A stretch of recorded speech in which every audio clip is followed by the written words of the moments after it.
BBC Radio 5 Live. Good morning, it's been our lead story. We asked the question this morning, is the government right to cap benefits? Labour are largely supportive. They think that the cap is right. They're worried, the opposition, about certain aspects of it in the way that it will be instigated.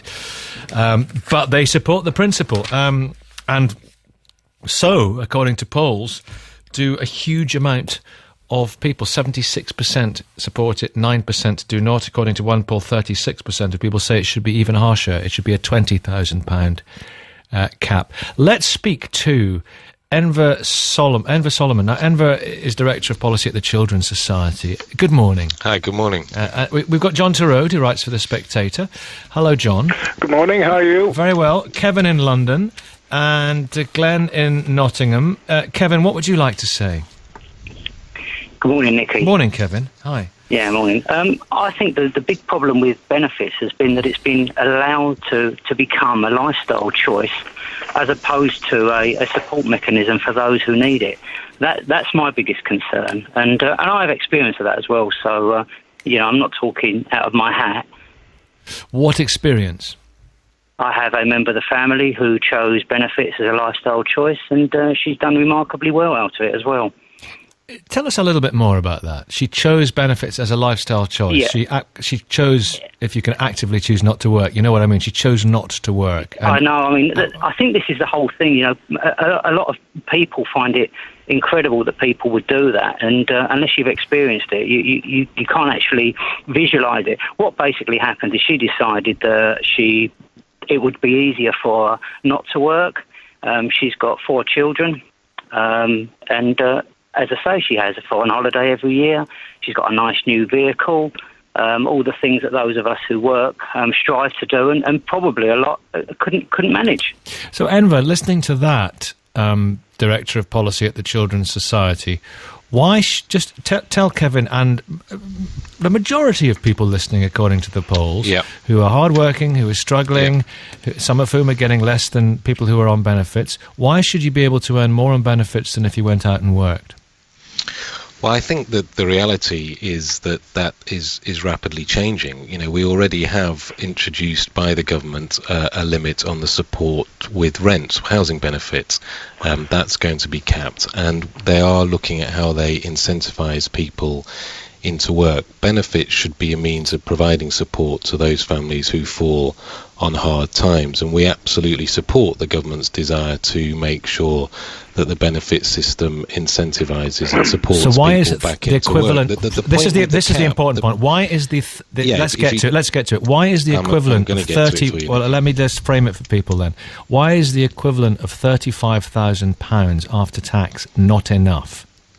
Simply because many families who have been on low to middle incomes, who can suddenly lose their job if mum's been at home looking after 3 or 4 kids, dad's been out working hard, loses his job out of no fault of his own, a family that hasn't been able to afford to buy a house but are caught in private rental sector where rents in some parts of the country are extremely high, hundreds of pounds a week. The cap is going to penalise them and penalise those children, and that is because it's being set at a level which doesn't provide sufficient support for those with large families. Now, they are not to blame because of the costs associated with private rents. They are not to blame with the costs associated with private rents. That is an issue about landlords and about the housing market, which needs to be addressed. The reality is that the way this has been calculated, this cap, at £26,000 net, is actually not calculated on the basis of what is the income for a working household, which includes benefits, because people need to remember this idea that you just receive benefits if you're out of work is not the case. Benefits are received to families who are on low incomes. They get working tax credits, they get housing benefit, which is means tested, and they also get child benefits. So actually, if it was calculated on the basis of working income, which includes those benefits, it would be about £5,500 higher. Nicky, Glenn, can I come in there? Yeah. Right, fine. I have a friend of mine. He's younger than me. He's done everything right. He courted his girl. He got married. They have 2 children. He's been saving for a mortgage. He lives in a 2-bedroom block in a high-rise block of flats. He can't afford a mortgage at the moment, but he's trying hard. He works every day. He wants to know, as well as me, millions more in the country, why, when he earns £18,000 a year, doing everything by the book, he has to live in a place like that. When people come into the country, are given 6-bedroomed, 3-bathroomed mansions in Mayfair, paid £130,000 a year in rent. It's not just people coming into the country. It's that's right. Yeah. That's right. It's not just people coming into the country, but the other people have paid some towards it.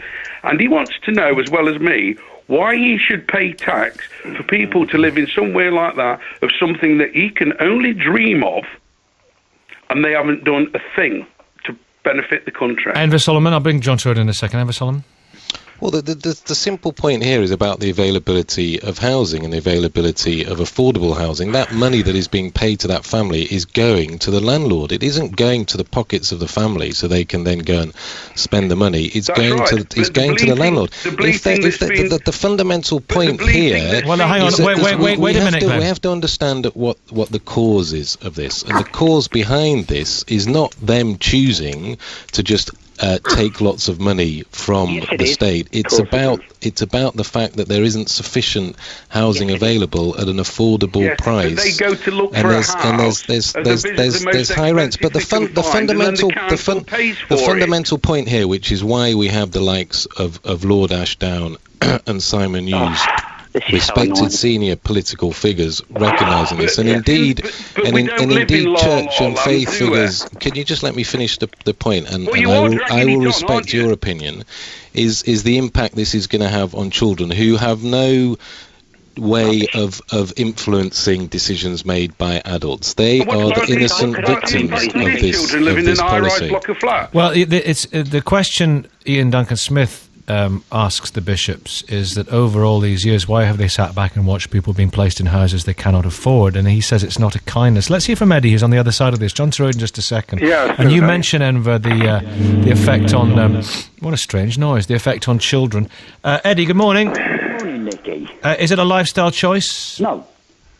No, rubbish. It is for some. Oh, yeah.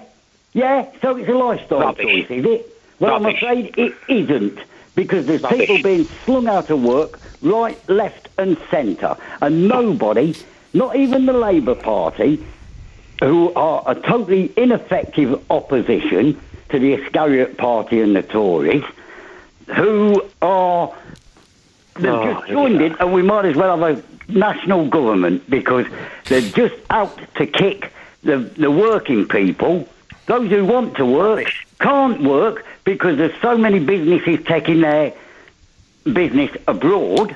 Why is £35,000 the equivalent thereof not enough before tax? Could I come in, please? I've been very quiet. Oh, you have been very quiet, but let's hear what Eddie's answer to that. Okay. If you are getting £35,000 a year, you're still getting child benefit.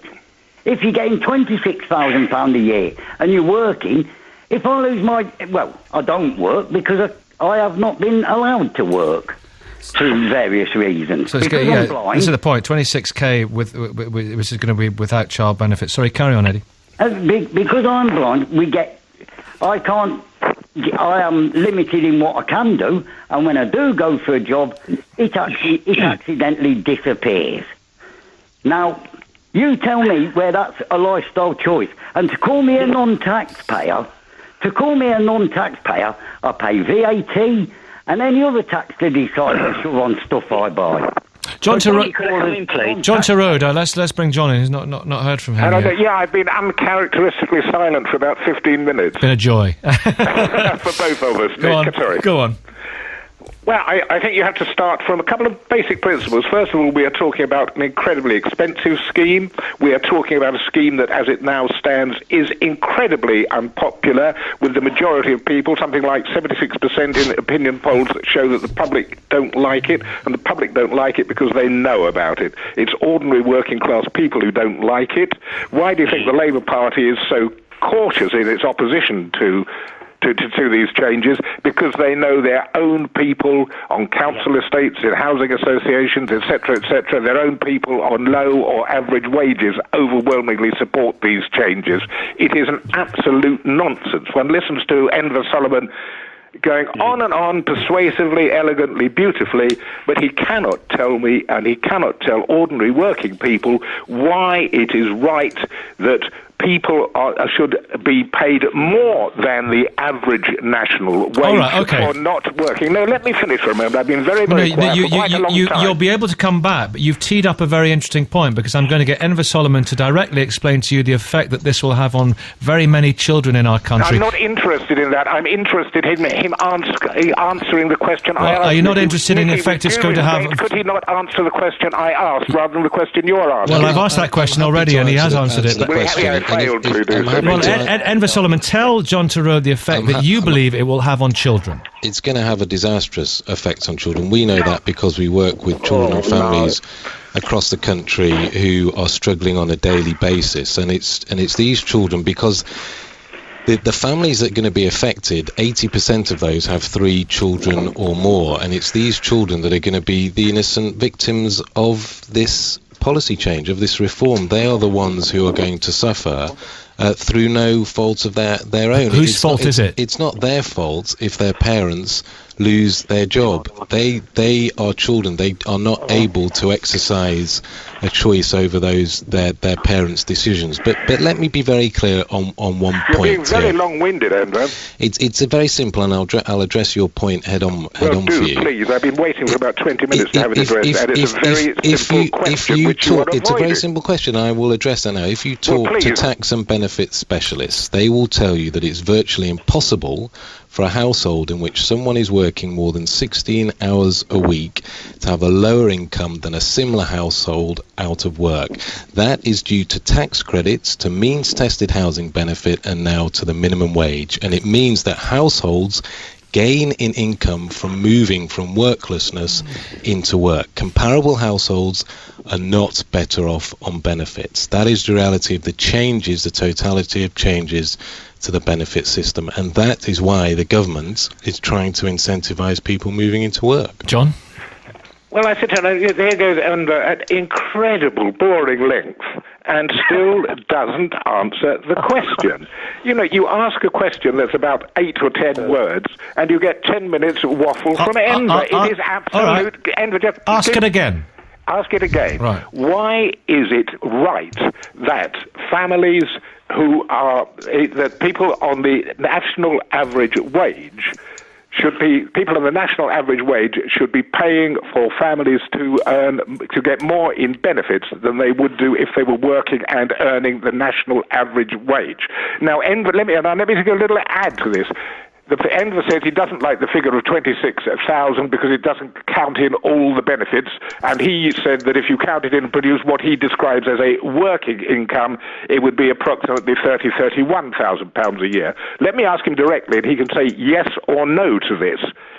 Supposing the government were to shift that £26,000 figure to the figure he has offered, the working income of £31,000, would he then accept it or reject it? All you need to say is accept or reject, Enver. Any other word is waffle. We would absolutely support that, and we've published that and said that to ministers and to officials. We've said we would support that. Indeed, we have supported those bishops and lords that are putting down an amendment to exclude child benefit from the calculation of the cap. This is not what I'm asking you. I'm asking you the straightforward question. At 31,000 quid, would you shut up? It's 31,500. With due respect, I'm very happy, Nicky, to come onto the programme and discuss this, but let's show respect to people and listen, I've hardly got a word in edgeways. You've gone on and on. You've probably had about 80% of the airtime so far. I've addressed the point, and I've said we would support. Well, I tell you what, let's regroup, and we'll come back, Enver, after, and you've made it quite clear you would support that, which is fine. John, stay there. Enver, stay there. More calls to come. Some really interesting calls coming in. It's 9:20. Here's Michelle with the travel news. Right, Chris in Atherton, Graham in Manchester. We'll have more from Enver and John, and we've also got John in Telford. Hello, John. You go first. What would you like to say? Good morning. Well, Nicky, I'm condemning this debate. I'm refusing to go on the territory of my enemy, which is a good Marxist dictum, certainly on an empirical grounds, whereby we can avoid the real issues that have brought about this situation where we now are turning people against each other to the extent we are. Right. Now, I've worked in social service